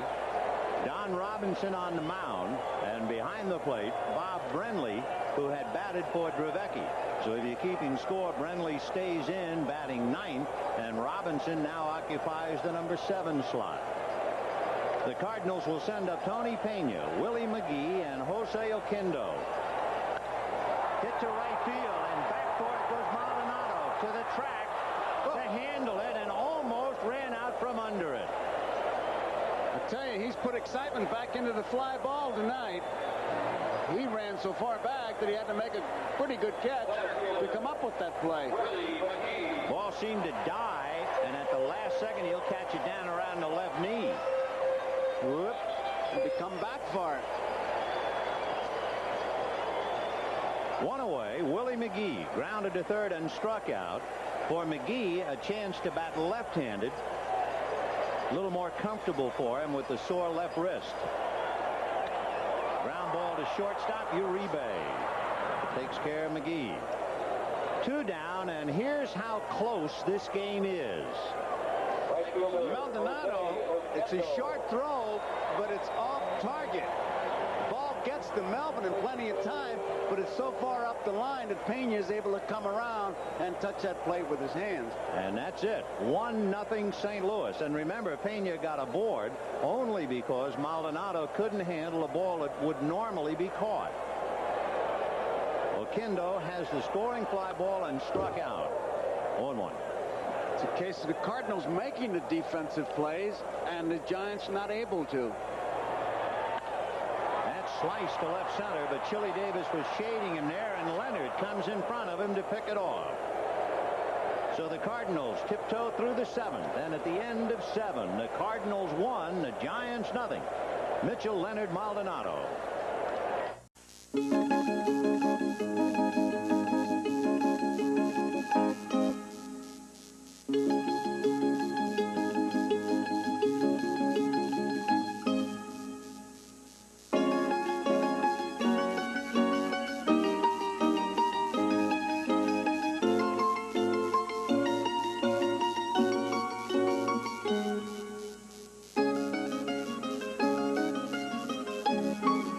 Continued at a ballpark near you. The preceding message was furnished by Major League Baseball. To center, followed by Jeffrey Leonard, who has 1 hit in 3 trips, and Candy Maldonado, who is 0 for 3. Down in the Cardinal bullpen, Todd Worrell is throwing. Mike Rourke, the pitching coach, is checking. And then Worrell, if they need a left-hander, would be joined by Ken Daly.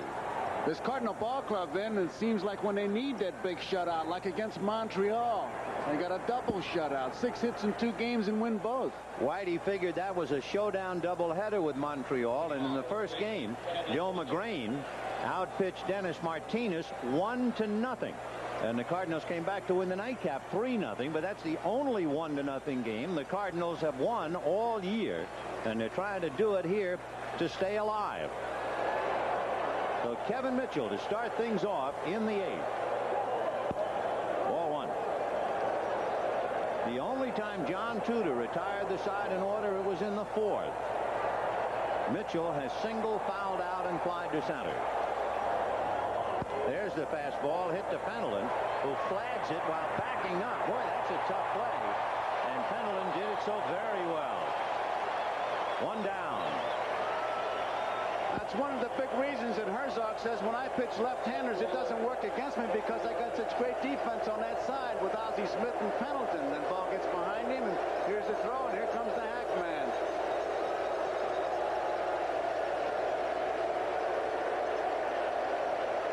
So 1 out in the 8th. Jeffrey Leonard struck out in the 1st, struck out in the 3rd, single to left in the 6th. He's had a cowbell thrown at him. He's had beer poured down on him, and he has been taunted with signs and with the chant. Otherwise, it's been a very quiet night in the life of Jeffrey Leonard.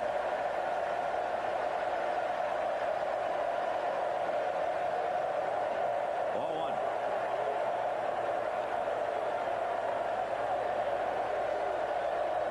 Here comes the chant, the taunt again. 1 ball and no strikes. Ball 2. 2-0.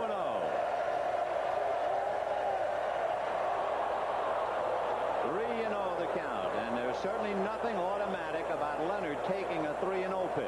Oh, if you had to bet, you'd bet he'd be swinging if he likes it. Zimmer didn't even make a move, so you know he's got the green light if he likes it. And he walked him.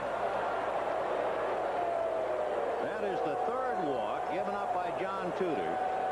He walked Will Clark in the 2nd inning and Robbie Thompson in the 3rd. And Whitey Herzog believe, will make a switch, and right now, as he talks to Bob Engel. With Candy Maldonado and the switch hitting Chili Davis coming up, John Tudor has made 118 pitches up to here. And we'll see if they bring in Worrell. Todd Worrell will go into Jose Oquendo's spot. That made the last out in the 7th. And Roger Craig decides to send up Mike Aldretti for Candy Maldonado. Aldretti 1 for 5 in the series. Solid left-hand hitter. Chili Davis, a switch hitter on deck. Ken Daly throwing back of Worrell in the Cardinal bullpen. And Leonard at first.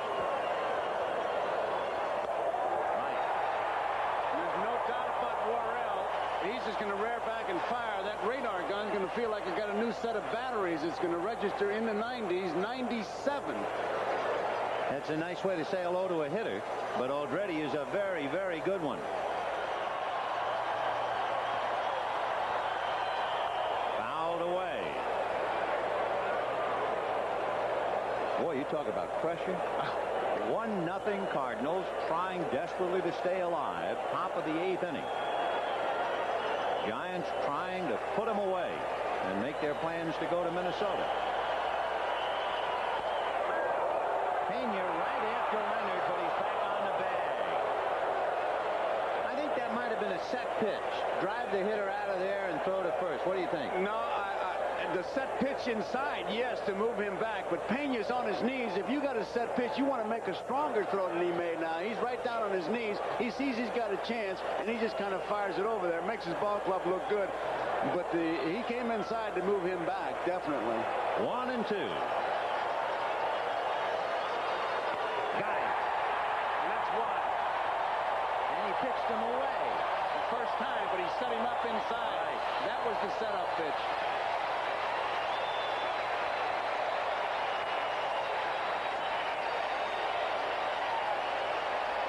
Strikeout number 1 for Worrell. Take a look at the location of this pitch now.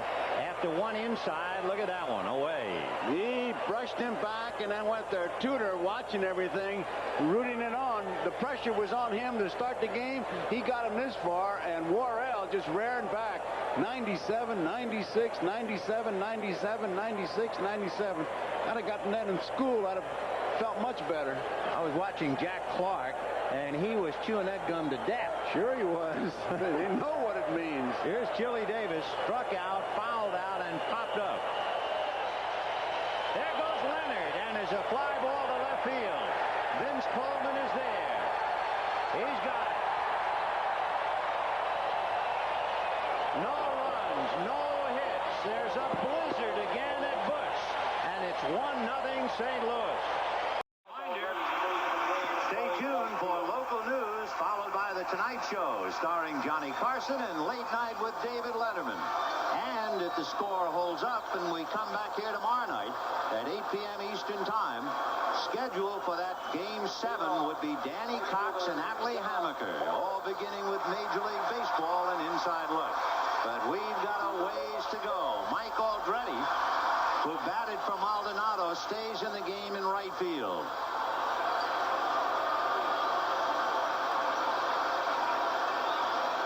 John Morris, batting 9th, the right fielder for St. Louis. Strike. So Morris, who came in at the same time as Worrell, first chance to swing the bat tonight. Breaking ball, backhanded by Will Clark. Fine play to take an extra base hit away from John Morris, who jumped on that curveball. Clark makes a good play because it comes off the artificial surface, real skippy. And Clark, once he gets it, it's an easy play. But that ball was well hit. Because going to get by him. The Cardinals have had just one hit since the 3rd inning.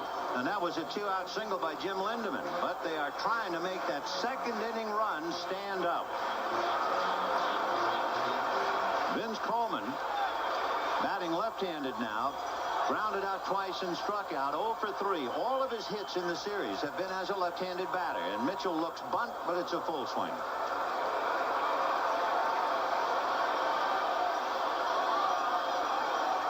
it's hard for National League pitchers to realize Coleman yet to steal, bunts and hit while in the batter's box, and the count 0-2.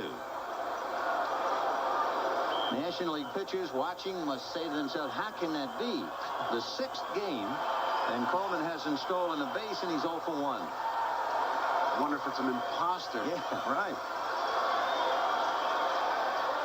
Fastball got him looking. So Vince Coleman turned away empty-handed. 9 Cardinals have struck out tonight. 7 Giants have struck out. We've just seen classic examples of one pitch working to help you on the next one. Todd Worrell, when he threw that ball to Aldretti inside and came outside with the fastball, got him. Here you see Robinson bouncing up that curveball and coming back with a fastball. So one pitch helping the other. The hitters have certainly moved to different neighborhoods now, where they were looking at the finesse of John Tudor and Dave Dravecky. Now they're getting the hard stuff from Todd Worrell and Don Robinson. Robinson is 6'4", 235. Strike. 1-1. He's another one who lives in that 95-mile-an-hour neighborhood. Ozzie is struck out, lined out, and flied out. Ground ball. Robbie Thompson stumbled, stays with it, and gets him. Artificial surface helped him. It bounced right up. So the Cardinals are gone in order, and here come the Giants. Will Clark. And then we'll see about Robinson and Uribe. All you have to do is look at the faces of Bob and Connie Lurie, and you know the Giants are hurting as they come to the 9th inning. It is 1-0 St. Louis. Will Clark. Harry Spillman will bat for Don Robinson, and then Jose Uribe. Matchup of strength against strength. The fastball pitcher against the fastball hitter.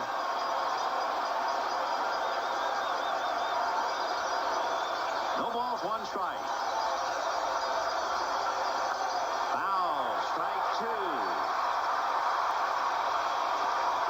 This crowd has been beside itself before the game started, and it has just kept building and building until they just want to tear the skies down.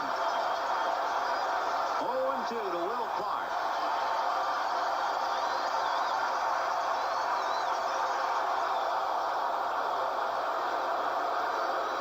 It would not surprise me, Vin, to see that gun register this fella over 100 miles an hour on one pitch this inning. He is really pumped up. Oh, I bet. 2-2.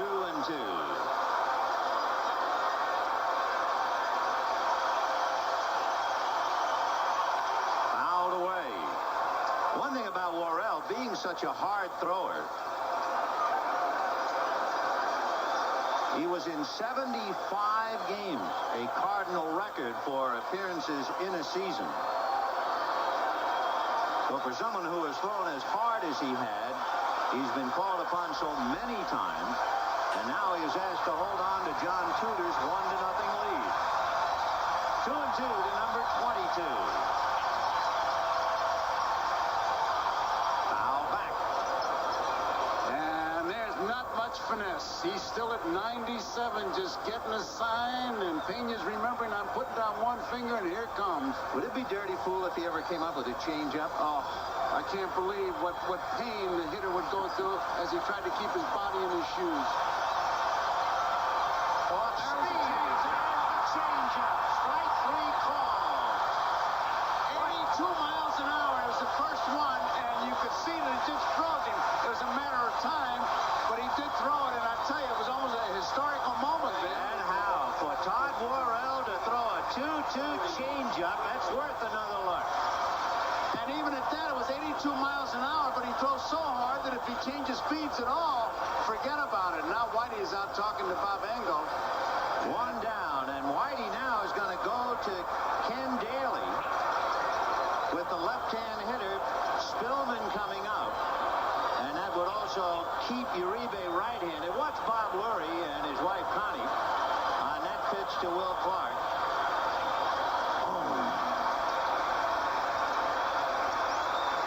It was Bob Lurie who saved the San Francisco franchise just before it was going to Toronto.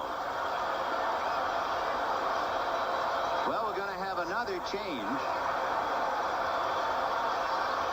John Morris has come in from right field. Todd Worrell is going to right field. Whitey did this earlier this year against the Philadelphia Phillies. Let me see if I can remember. Von Hayes was the hitter. He sent Worrell to the outfield and brought Daly in to pitch. Daly got Hayes. Then he took Daly out and brought Worrell in. And Worrell got Rick Shue and somebody else, I forget. But that's what he's doing for the second time this year. It's a play that Paul Richards was the first one I remember doing it, and Whitey not afraid to do it, and he's got Worrell in right field, and I'm telling you, Vin, what a ball game. One of the arguments that was brought up by Philadelphia, it is a fine point. The night that he did this against the Phillies, it was the 22nd of September. After Daly got his man, they took Daly out. Worrell came back in and warmed up again. You know, you're allowed to take 8 warm-up tosses. And immediately there was an argument and a protest lodged that Worrell was allowed to warm up 2 separate times in the same inning, but the protest was not allowed. Chris Spire is now going to come up and bat for Harry Spillman. Will Clark is not finished. He's still hot in the dugout, but that's history. It's Ken Daly to pitch to Spire. Chris Spire, the youngest to play in the LCS, who was with the Giants way back in '71. The most inspirational player, winner of the Willie Mack Award this year, voted to the Giant player.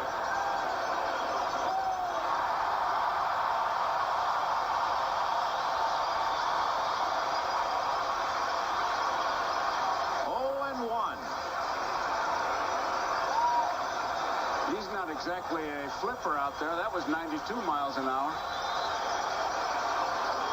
In the dirt. Might have tried to throw that one a little too hard. 1 ball and 1 strike to Chris Spire. Strike. 1 and 2. With all the injuries that the Cardinals have had, Whitey Herzog says Ken Daly coming back is the best thing that's happened all year. And the crowd on its feet again. 1 out in the 9th, 1-0 St. Louis. Fouled away. We talked about Spire hitting 11 home runs. He hit 2 against Whitey this year, including a grand slam.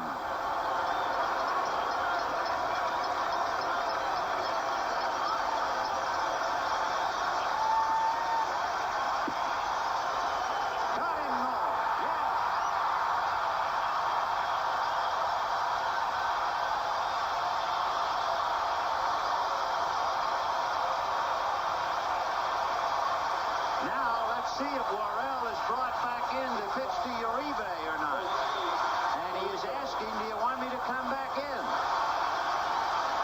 And Pena looks to the dugout, and Nick Leyva comes up and holds up both hands as if to say, wait a minute. Cardinals have too much pitching on the field. That was the gag. Daly said, I'm going so bad I was relieved by the right fielder. But he's not going to be relieved by the right fielder for the moment anyway. Uribe robbed of an extra base hit that might have given the Giants a couple of runs in the 2nd inning, singled in the 5th, sacrificed in the 7th, and this place is a madhouse.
In the madhouse that is Busch Stadium, in the aftermath of the Cardinals' stay alive 1-0 victory, it tells you a little bit that he would come on the postgame show, and I'm talking about Jeffrey Leonard. Let's go to Marv. Thank you, Vin, and it certainly does tell us a bit about Jeffrey Leonard, because this crowd has remained, and they are not ushering sweet nothings in your direction. No, they're not. They're in the flow of the ball game. As far as the Holland is concerned, I remember one time I got in trouble when I was a kid. I got yelled at more by my mother and father there, so, you know, this don't mean nothing. 2-4, a great ball game, and they were the better ball club today. You know, tomorrow, what ball? With all the hoopla concerning your statements and with things being tossed at you out in left field, how difficult was it for you to strike out the first 2 times?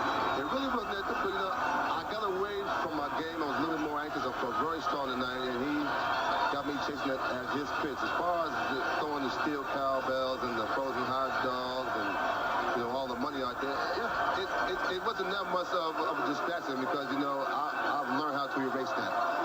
Did you get hit by anything out there? Well, I went down into the left field corner, and they poured 2 cups of beer on me. And one of the cowbells just hit the side of my leg. Other than that, it was a regular ball game. You were a regular moving target out in left field. Well, you know, things happen, circumstances arise, and that's where it is. The key play in the game, though, was the fly ball by Tony Pena to right field, and Candy Maldonado went down. What happened out there? What happened to Candy? You know, that's every outfielder's nightmare. You know, you are positioned right, and then all of a sudden you get the ball caught right in the lights at the last minute. You usually have to just pray you catch it, duck, get out of the way, that doesn't hit you in the head. And unfortunately for the Giants, he lost it in the lights, and he went down in the ball in the bugout bob. But I think every major league outfielder has been there before. Any message that you have for St. Louis fans as they chant Jeffrey, Jeffrey? They are still not louder than the fans in Chicago or Philadelphia. All right, Jeffrey, don't call me Jeff Leonard. Let's get back to Vin and Joe. All right, tonight's NBC Miller Lite player of the game is John Tudor.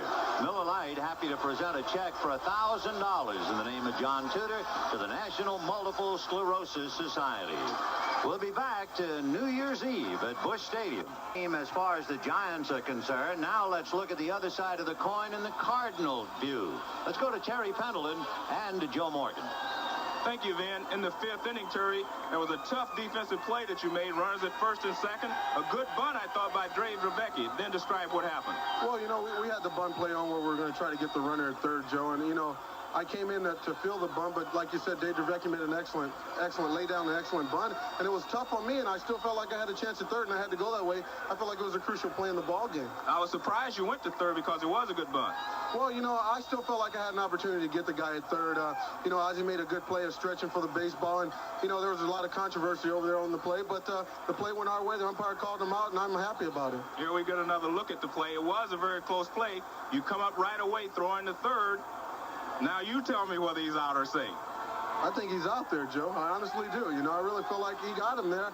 I think the umpire made an excellent play there. And the replay verified that. You were right. Great play, Terry Pendleton. Now back to Marv Albert. He has tomorrow's starting pitcher for the Giants, Adley Hammaker. All right, Joe, and this is Adley Hammaker, the scheduled starter against Danny Cox tomorrow in game number 7. Adley has made a remarkable comeback, sat out the entire 86 season, has come back very strong. You, though, have had problems on the road. At Candlestick, 9 up and 2 down, but away from San Francisco, a record of 1-8. What does that do to your head as you prepare for tomorrow? Well, it really doesn't do anything because I pitched some really good games this year on the road. I just didn't come up with any wins. It's just, you know, right now it's a one-game series. I've got to go out there and pitch my game, and Roger feels he's got a lot of confidence in me. I just go out there and pitch the best way I can. You pitched well in game 3 out in San Francisco. Did you run out of gas, though? Maybe a little bit because the emotion was so high, but you know, if he gets 6 or 7 innings out of me tomorrow, he'll be happy with that. I just want to pitch effective, keep my team in a ball game, and get a chance to win tomorrow. Anything different that you're looking to do tomorrow as opposed to what took place Friday night?